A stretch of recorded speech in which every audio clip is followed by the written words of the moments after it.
Hello and welcome to another episode of Pat Baer's Anime Club.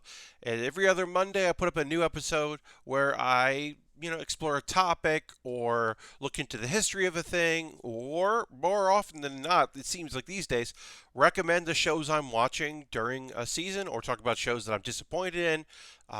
If you have an idea for a topic, you can leave that in the comments below because, like I said, I do this every other Monday, so I do need more ideas as we get into the this is the 31st episode, so we're getting there.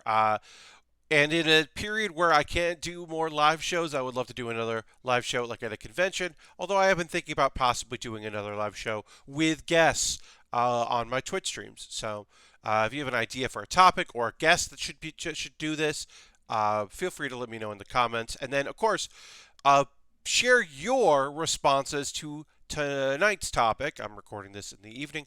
Of what you think is a good example of shows I should have watched sooner. If you have any examples for yourself, feel free to add those in the comments below. I'm going to talk about 3 shows that I wish I had not waited on because, oh boy, while I enjoyed marathoning them, I certainly wish that I had a little more time and that I was caught up on the zeitgeist when it was happening. And the first one actually might be a surprise to folks that watch my live streams where I build model kits on twitch.tv/PatBear. If you haven't seen that, then you might not know.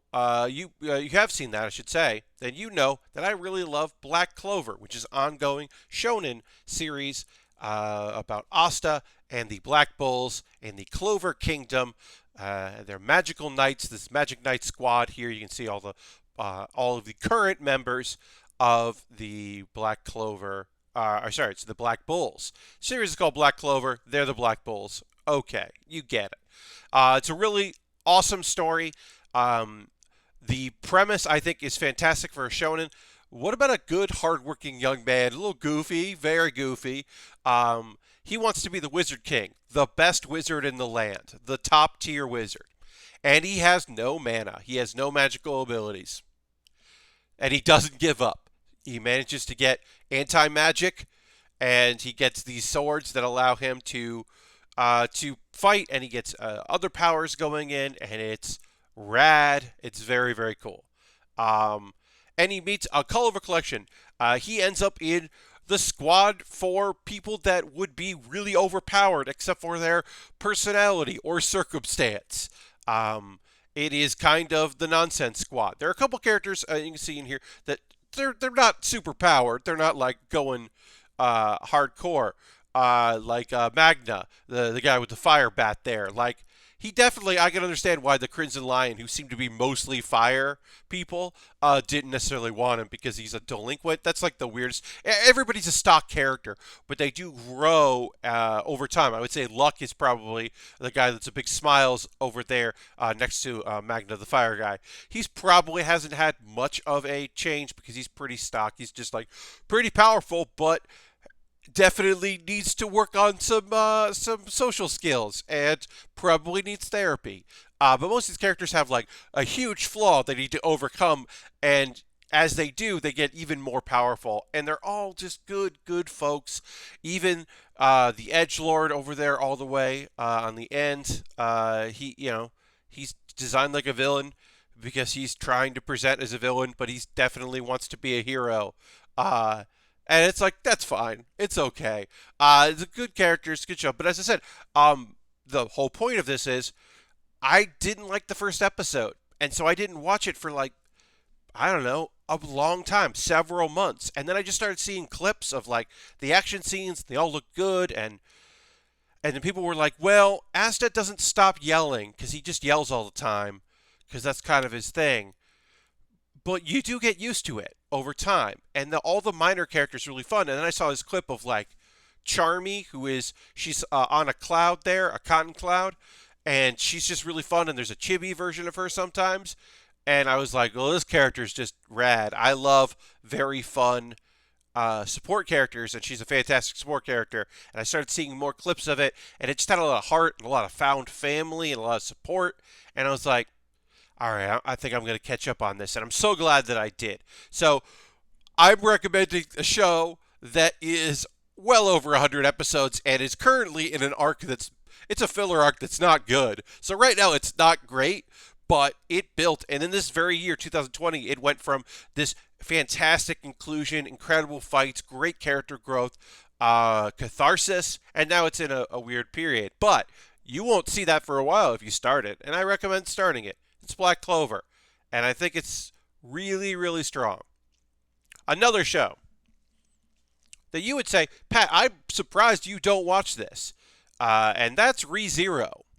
Because if you know anything, if you watch my other anime videos, I like isekai. I like the subgenre of a different world anime. Um, and I also do like the idea of a main character who is under or zero powered. Uh, our main dude here, Shibiru, his ability is that he's cursed to restart after he dies. He restarts up into a certain point. There are certain like times where everything gets set and that becomes the restart point, like a quick save basically, or a save state, I guess would be probably the better term, to accomplish his goals. Death is his power. And the thing about this show is, yes, there are two demon-made characters, and yes, it is corny, and it takes a while before you get to meet cool characters like a dependable gentleman, who's very strong, and like you're a guy who should be the main character, who is the hero character that in another show would be the main character. Lots of cool, very awesome support characters and fun characters, and yeah, it takes a little while before it gets great, but it does get great. And this is another show that I was just like, I don't like that he's so whiny and he can't do anything and he's so defeatist and I don't understand why it's so silly in times. And then you start going, oh, he's wearing a mask.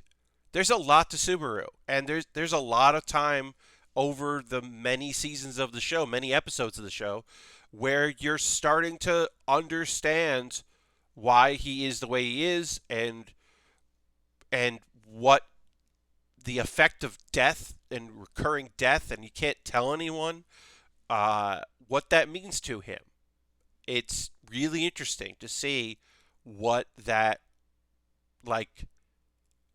could mean and what could it mean to your own psyche. And yeah, it's shockingly good.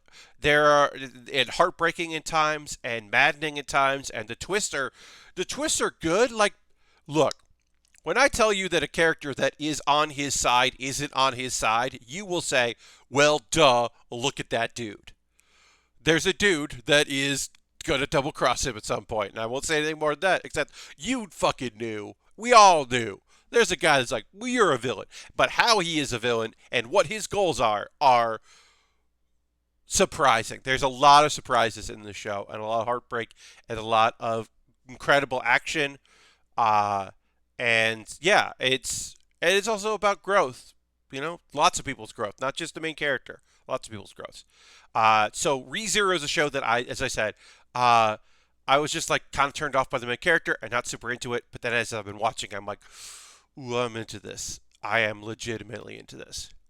And the third show I'll talk about in this video that I am legitimately into, and I am mad that I was not watching it, is Haikyuu. We are in the second half of the fourth season. There was a delay due to COVID. Also, partially probably because of COVID, the animation in this second half is not as strong as I would like. But Haikyuu is fantastic. It is a sports anime, which I keep saying that's not my genre. That's not my subgenre. But then if it's really good, I guess it is. And it really is good. It is, there are characters in here who are just like, I love volleyball and I'm good at volleyball. And there are a few that are like, I'm good at volleyball and I don't really love it, but maybe I do love it. And a few that are like, I love volleyball so much and I'm going to get better. It is an underdog story, legitimately an underdog story. It is, the team dynamics are fantastic. The minor characters, because they've had all these seasons, there are characters that you're like, I don't really care about that guy. It's not that I don't like him, I just don't care about him. But then they get their moments, and maybe they get their other moment, and then maybe they fail because, of course, they are, because there needs to be drama. But maybe they'll get a redemption, and maybe they didn't really need a redemption because they weren't really failing. It's a lovely story of support. There's really just an abundance of lovely goofs in it. This photo isn't even all of the characters because it's a volleyball team. So even two of my favorite characters aren't in this photo. I love the idea that like it's about like, oh, he's a spiker. Our main character like spikes, but he's tiny. He's there's a guy who's only a little taller than him, but he is the well-rounded receiver because he can move around because he's low to the ground, and he's like the all-over like good dude to have there in the back. Uh, I love that there's another short guy in the team. I think that's great. I love that like there are wild personalities, and one thing I like about Haikyuu that does really well, and I think that more sports anime needs to do is so they face a team, right? And so you don't want them to lose that team. You want them to beat that team, right? And as soon as it's over, you instantly like that team because that team is full of great characters. They're not villains. They might be strong, and maybe a couple characters aren't awesome, uh, but they aren't hateable. You have abundance of respect for these other teams, and you're like, ooh, I can't wait for this to be over so I can cheer them on as they go because they might have an OVA where they're the best team, or they might have a sub story because we're trying to face them in the finals because they're our rivals.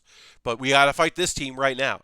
And they let games and matches go for episodes. You know, some stuff is like, oh, this episode's here, this is this training, this is them going outside for extra training. Oh, we gotta get this, we gotta get the coach involved. But then as later seasons go, it's like these 3 games are gonna be the season.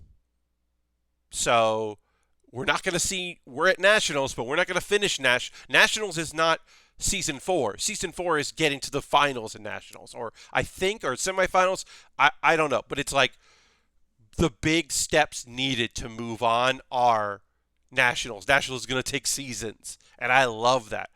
Um, it is a fantastic show.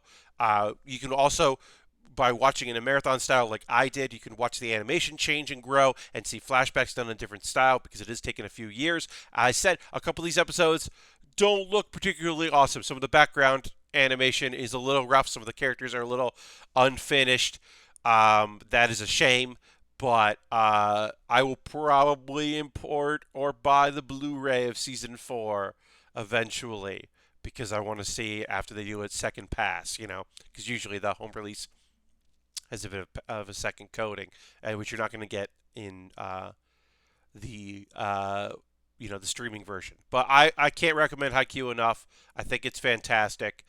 It's got so much heart. It's got just lovely shonen vibes in its sports anime storytelling. And yeah, chef's kiss. And those are 3 shows that I highly recommend you check out. I'm going to check my time here. Okay, yeah. Some of these videos are long. Some of them don't have to be long here. These are just 3 shows I think you should check out because I wish I had checked them out sooner. While I did enjoy, especially in the year 2020, having something to watch, I certainly did enjoy that. But I think that I would love to be able to. I wish I could have watched them sooner. And I think that there's probably something out there. What's something that you regret that you didn't get in on board right in the beginning, that you need to catch up, and you're like, oh, I could have been talking about this, or I could have loved this last year. Let me know. And maybe something you recommend is something that I've never seen because I just decided it wasn't for me. Thanks so much for watching. I hope you enjoyed this. There'll be more episodes every other Monday. If you have an idea for another topic you'd like to see me cover, you can leave me a note below. I will be talking about the best of 2020. And I might mention the worst, but I'm probably going to try to focus on the best. And I will be doing a video, another video about anime you can watch around the Christmas holiday, because those episodes are really fun. So I'll be talking about that as well. Thanks so much for watching. I hope you enjoyed this video. As I said, leave a comment below if you have an idea for something, or if you have a show that you were like, dang, why did I watch that? Why did I mess up like that? feel free to let me know in the comments below. I've said comments so many times, I have to stop talking. Thanks so much for watching. I'll see you in the next Pat Bear's Anime Club.